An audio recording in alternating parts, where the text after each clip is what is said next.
Сәлеметсіздер ме? Сабақтың тақырыбы «Мен астроном боламын». Мақсаты астрономия ғылымымен байланысты сөздермен танысасың. Өлеңнің жанрлық ерекшелігі туралы білесің.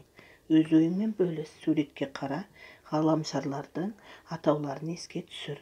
Кеңістікте ғаламшарлардан басқа тағы нелер бар екенін айт. Жаңа сөздерді үйренейік. Астроном, ғылым, наука, тартылыс күші, сила, притяжение, тозаң, пыль, кеңістік, пространство, зерттеу, исследование. Жаңа сөздердің мағынасын біліп жүрейік.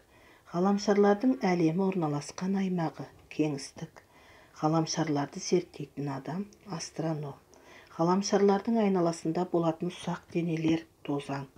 Ғаламшарлардың өзгерісін бақылау, салыстыру, жазу жұмыстары, зерттеу. Ғаламшарларды күннің магнит сияқты өзіне тартуы, тартылыс күші. Мәтінді түсініп оқиық. Сен білесің бе? Аспан әлемін, ғаламшарларды зерттейтін адамды астроном деп атайды. Астрономдардың айтуынша, жер ғаламшарлары күннің айналасындағы газ және тозаңдардан пайда болған. Ал күннің тартылыс күшінен кеңістікте ғаламшарлар пайда болған деген болжам бар. Газ, тозаң іріктеліп, олардың жеңіл элементтері күн сәулесінің қысымымен одан әрірек орналасады. Ал біршама ауырлары күнге жақын орналасқан. Өлеңді мәнерлеп оқиық, түсінгеніңді айтып бер. Мен астроном боламын. Дәулеткереева. Білімін жиып ғаламның, мен астроном боламын.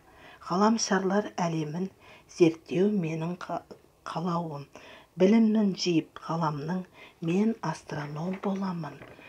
Арманымның жолында көтерем ғылым жалауын. Сұрақтарға жауап бер. Өлең неше шумақтан тұрады? Өлең 2 шумақтан тұрады. Өлеңнің әр шумағында неше жол бар? Өлеңнің әр шумағында 4 жол бар.